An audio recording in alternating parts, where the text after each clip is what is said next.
Hello everyone. तो आज हम आपके अपने इंग्लिश बाबा चैनल में पढ़ने वाले हैं सीबीएसई क्लास 10th ज्योग्राफी का जो चैप्टर नंबर 1 है जिसका नाम है रिसोर्सेज एंड डेवलपमेंट, उसका पार्ट 3।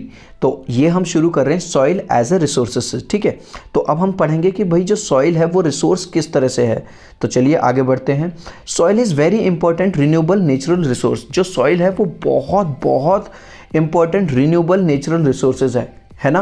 देखो खेती हम कर सकते हैं, हमारे जो जानवर हैं जो घास वगैरह खाते हैं वो भी सॉइल पे उगती है। Soil supports life of many animals and plants.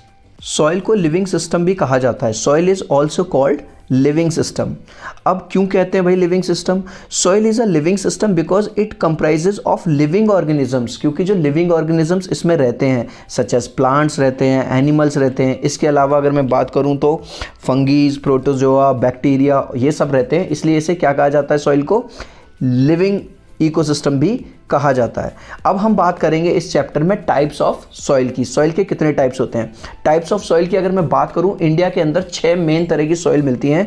Number 1 alluvial soil, black soil, red and yellow soil, laterite soil, arid soil और फॉरेस्ट सॉइल। इसका आप स्क्रीनशॉट ले लो, बहुत काम आएगा आपको। चलो अब हम बात करेंगे एक एक करके सारी सॉइल्स की। सबसे पहले बात करें एलुवियल सॉइल की। जो एलुवियल सॉइल है ये इंडिया के अंदर सबसे ज़्यादा मिलती है। तो एक क्वेश्चन आपको क्लियर है, अगर कोई आपसे पूछे इंडिया के अंदर सबसे ज़्यादा कौन सी सॉइल मिलती है तो भाई वो होती है एलुवियल। ठीक है, दूसरी बात आपको क्या ध्यान रखनी है, जो ओल्ड एलुवियल सॉइल है होती है उसमें कंकर नोड्यूल्स होते हैं, है ना, देख रहे हैं आपको कंकर नोड्यूल्स। ठीक है, it is called Bangar soil और इसे बांगर सॉइल भी कहते हैं। अब जो कंकर नोड्यूल्स हैं, कंकर नोड्यूल्स आर सेडिमेंट्स, छोटे छोटे सेडिमेंट्स होते हैं that are basically calcium carbonate formed in soil. यानी ये जो कंकर नोड्यूल्स हैं ये कुछ और नहीं है, ये कैल्शियम कार्बोनेट के क्या हैं, कुछ सेडिमेंट्स होते हैं। अब जो न्यू एलुवियल सॉइल होती है उसके जो पार्टिकल्स होते हैं वो फाइन होते हैं, यानी पुरानी वाली के अंदर कंकर नोड्यूल होते हैं और नई वाली के अंदर थोड़ा सा और फाइन होती है, और जो नई वाली होती है उसे बोलते हैं खादर सॉइल। ठीक है, और ये जो खादर सॉइल होती है ये बहुत ज़्यादा फर्टाइल होती है। फर्टाइल का मतलब क्या है? फर्टाइल का मतलब ऐसी सॉइल जो कि बहुत अच्छी है प्लांट्स के लिए। अब जो एलुवियल सॉइल है उसके अंदर पोटाश, लाइम और फास्फोरस ना बहुत मिलता है। Alluvial soil has potash, lime and phosphorus, और इसकी वजह से जो ग्रोथ होती है हमारे शुगर केन की, वीट की और पैडी की, है ना, मैंने यहाँ पे नीचे डायग्राम में भी दिखाया हुआ है, बहुत अच्छी होती है। आगे बढ़ रहा हूँ, अब हम बात करेंगे भाई ब्लैक सॉइल की। नाम से ही पता चल रहा है black soil, the soil which is black in colour. तो ये तो बताने की ज़रूरत ही नहीं है कि ये ब्लैक कलर की होती है। जो ब्लैक सॉइल है ये कॉटन की ग्रोथ के लिए बहुत अच्छी होती है। कॉटन मतलब रुई। अब आप इस चीज़ याद रखना, इस तरह से गोरा काला, जो सॉइल है वो काली है और कॉटन कैसी होती है, एकदम सफ़ेद, तो गोरे काले का। ठीक है, याद रखोगे, white and black, black and white. अब जो ब्लैक सॉइल है इसका जो टेक्सचर होता है वो क्लेई होता है। अब तुम पूछोगे सर क्लेई क्या होता है? क्लेई का मतलब होता है लोमी, यानी चिपचिपा सा। ठीक है, दिख रहा होगा आपको यहाँ पे फिगर में। अब बात करते हैं जो ब्लैक सॉइल है वो मिलती कहाँ है। ब्लैक सॉइल हमारे यहाँ मिलती है मध्य प्रदेश में और महाराष्ट्र में सबसे ज़्यादा। कहाँ मिलती है? मध्य प्रदेश और महाराष्ट्र। अब बात करते हैं भैया तीसरी सॉइल की, जो कि है रेड एंड येलो सॉइल। नाम से फिर से ही पता चल रहा है, देख रहे होगे इसमें फिगर में भी आपको दिखाई दे रहा होगा, रेड एंड येलो सॉइल दिख रही है। चलो आगे बढ़ता हूँ। जो रेड एंड येलो सॉइल की खास बात है, इसे रेनफॉल की बहुत कम ज़रूरत होती है पानी की। देखो मैंने इसीलिए क्रॉस लगाया हुआ है, रेनफॉल दिखाया हुआ है। जो रेड और येलो सॉइल है, रेड एंड येलो सॉइल, ये सबसे ज़्यादा मिलती है आपको भाई उड़ीसा में और छत्तीसगढ़ में, जैसा कि मैंने नीचे दिखाया हुआ है, देख लेना आप। ठीक है, अब हम बात करेंगे नेक्स्ट सॉइल जिसका नाम है लेटराइट सॉइल। ये जो सॉइल है इसको बहुत ज़्यादा टेम्परेचर की ज़रूरत पड़ती है और हैवी रेनफॉल की ज़रूरत पड़ती है। देखो इससे पिछली जो सॉइल थी उसे बहुत कम रेनफॉल की ज़रूरत पड़ती थी, लेकिन जो लेटराइट सॉइल है इसे टेम्परेचर और हैवी रेनफॉल दोनों की ज़्यादा ज़रूरत पड़ती है। अब ये जो लेटराइट सॉइल है जिसे टेम्परेचर भी ज़्यादा चाहिए और रेनफॉल भी ज़्यादा चाहिए, ये बहुत ज़्यादा सुटेबल है किसकी खेती के लिए, किसकी क्रॉप्स के लिए, टी के लिए भी और कॉफ़ी के लिए भी। यहाँ मैंने टी दिखाया हुआ है और कॉफ़ी दिखाया हुआ है। जो लेटराइट सॉइल है वो सबसे ज़्यादा मिलती है तमिलनाडु में, केरला में और आसाम में। तभी आपने शायद, अगर आप दिमाग लगा रहे होगे, यहाँ पे ना बहुत ज़्यादा टी उगाई जाती है, चाय। ठीक है। अब हम बात करेंगे एरिड सॉइल की। जो एरिड सॉइल है वो थोड़ा सा रेडिश ब्राउन होती है कलर में, आपको यहाँ दिख रहा होगा फिगर के अंदर। अब जो एरिड सॉइल होती है उसके अंदर जो सॉल्ट कंटेंट है भैया वो सबसे ज़्यादा मिलता है, नमक वाला दिख रहा होगा, देख रहे हो, दिख रहा है। जो अगर इस वाली एरिड सॉइल को अगर अच्छी तरह से इरीगेट किया जाए, इरीगेट का मतलब होता है अच्छी तरह से इसमें पानी वगैरह दिया जाए, तो इस सॉइल का भी यूज़ हो सकता है क्रॉप्स को उगाने के लिए। This soil can also be used to grow crops. देखो यहाँ पे एरिड सॉइल्स में कुछ क्रॉपिंग हुई है, लेकिन ये तब हो सकती है अगर इरीगेशन इसे प्रॉपर मिले। जो एरिड सॉइल है वो सबसे ज़्यादा मिलती है वेस्टर्न राजस्थान में, देख रहे हो भाई सब, ऊँट वगैरह और ये सब।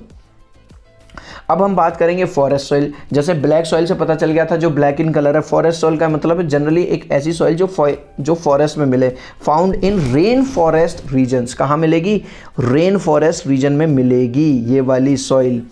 अब इस सॉइल का जो टेक्सचर है, this soil has different texture in different rain forest environment, यानी कि इसका जो टेक्सचर है अलग अलग रेन फॉरेस्ट इन्वायरमेंट में अलग अलग होगा। जैसे अगर हम बात करें वैली साइड्स की, ठीक है, घाटियों की तरफ, तो वहाँ पे ये होती है बहुत ज़्यादा लोमी यानी क्लेई। क्लेई का मतलब अभी मैंने आपको थोड़ी देर पहले भी समझा दिया था।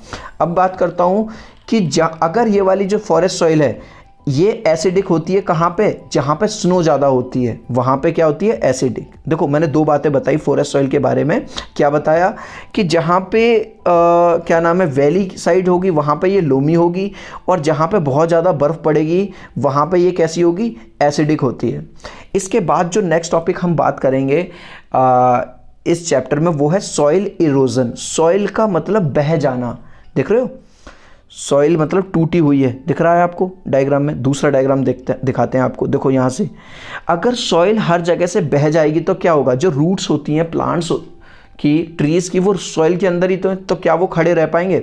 अगर आपका घर जहाँ पे खड़ा हुआ है मान के चलो उस जगह की पूरी मिट्टी निकल जाए तो क्या आपका घर खड़ा रह सकता है? नहीं ना। तो जो सॉइल इरोजन है वो है क्या? Wearing away of a fields top soil, ऊपर की जो सॉइल का बह जाना by the natural physical process. अब देखो यहाँ पर नेचुरल फिजिकल प्रोसेस की बात कर रहे हैं हम, ह्यूमन की बात नहीं कर रहे, चाहे वो विंड यानी हवा की वजह से हो या वो वाटर की वजह से हो। उस वजह से जो टॉप सॉइल का जो बह जाना है किसकी वजह से? विंड या वाटर की वजह से, वो कहलाता है सॉइल इरोजन। ठीक है जी। अब सॉइल इरोजन किस किस तरह से और हो सकता है भाई? शीट इरोजन हो सकता है, इस तरह का दिख रहा होगा। गुली इरोजन हो सकता है, इस तरह का दिख रहा होगा। लेकिन अगर हम चाहें तो हम इन्हें भी कंट्रोल कर सकते हैं। जैसे कैसे कंट्रोल कर सकते हैं? जो पहला जो हमारा मेथड है वो कॉन्टोर प्लोइंग है। अगर हम खेती बाड़ी इस तरह से करें, देख रहे हो सिस्टम, तो भी हम सॉइल इरोजन से बच सकते हैं। स्ट्रिप क्रॉपिंग भी करी जा सकती है इस तरह से, और शेल्टर बेल्ट्स का भी यूज़ किया जा सकता है सॉइल इरोजन से बचने के लिए। तो यहाँ पे ये चैप्टर ख़त्म हो जाता है। अब कर लेते हैं जल्दी से इसका रिवीजन। चलिए अब हम रिवीजन कर लेते हैं इस चैप्टर का। सबसे पहले हमने पढ़ा था कि रिसोर्स होते क्या हैं। Everything available in our environment, हर चीज़ जो हमारे एनवायरनमेंट में प्रेजेंट है जिसकी वजह से हमारी लाइफ और बेहतर बनती है, हम और कंफर्टेबल जीवन जीते हैं, वो क्या है? रिसोर्स है। लेकिन तीन बातें बताई थी मैंने, वो टेक्नोलॉजिकली एक्सेसिबल होना चाहिए, इकोनॉमिकली फीजिबल होना चाहिए और कल्चरली एक्सेप्टेबल होना चाहिए। इसके बाद क्या पढ़ा था हमने? रिसोर्सेज के टाइप्स पढ़े थे, किस किस के बेस पे? ओरिजिन, एग्जॉस्टिबिलिटी, ओनरशिप और स्टेटस ऑफ डेवलपमेंट। तो ओरिजिन के बेस पे कितने तरह के थे? बायोटिक और एबायोटिक। ठीक है, बायोटिक रिसोर्स मैं आपको बता चुका हूँ, एबायोटिक रिसोर्स मैं आपको बता चुका हूँ। एग्जॉस्टिबिलिटी के बेस पे कितने तरह के थे? रिन्यूएबल और नॉन रिन्यूएबल। रिन्यूएबल मतलब जो बार बार यूज़ हो जाए, solar energy, wind, water. Non renewable petrol, diesel वगैरह जो एक ही बार यूज़ हो सकते हैं। ओनरशिप के बेस पे कितने तरह के थे? इंडिविजुअल रिसोर्स थे, कम्युनिटी रिसोर्स थे, नेशनल रिसोर्स थे और इंटरनेशनल रिसोर्स थे। और लास्ट था हमारा स्टेटस ऑफ डेवलपमेंट। उसके बेस पे कितने तरह के थे हमारे रिसोर्सेज? चार तरह के, पॉलिटिकल, डेवलप्ड, स्टॉक और रिजर्व। इसके बाद हमने क्या पढ़ा था कि भैया जो रिसोर्सेज हैं वो अनलिमिटेड नहीं है, हमें उनकी प्लानिंग, प्लॉटिंग करनी पड़ेगी। जितनी ज़रूरत है केवल उतना ही यूज़ हमें करना पड़ेगा, और हमें ये आने वाली जो जनरेशन है उसके लिए भी छोड़ना पड़ेगा। और हमारी मेजर प्रॉब्लम्स क्या है? Depletion of resource, global ecological crisis, accumulation in few hands. Depletion हो रहा है मतलब रिसोर्सेज कम होते जा रहे हैं, ग्लोबल इकोलॉजिकल क्राइसिस हो रही है, और अक्यूमुलेशन इन फ्यू हैंड्स हो रहा था। ये सब मैं आपको समझा चुका था। इसके बाद हमने बात की थी रिसोर्स प्लानिंग की। रिसोर्स प्लानिंग की ज़रूरत क्यों है? ठीक है, और लैक ऑफ रिसोर्स प्लानिंग से इकोनॉमिक ग्रोथ पे भी असर पड़ता है और फ्यूचर जनरेशन के लिए भी रिसोर्सेज बचेंगे नहीं। ठीक है, ये सब मैं आपको बता चुका था। इसके बाद हम बात करेंगे स्टेप्स क्या थे रिसोर्स प्लानिंग के। सबसे पहले आइडेंटिफिकेशन करना था आपको रिसोर्सेज का, उसकी प्लानिंग करनी थी, स्ट्रक्चर बनाना था। उसके बाद matching the plan with overall national development, ये सब मैं आपको बता चुका था। ठीक है, और इसके बाद हमने बात की थी कि टेक्नोलॉजी का रोल क्या है रिसोर्स डेवलपमेंट में।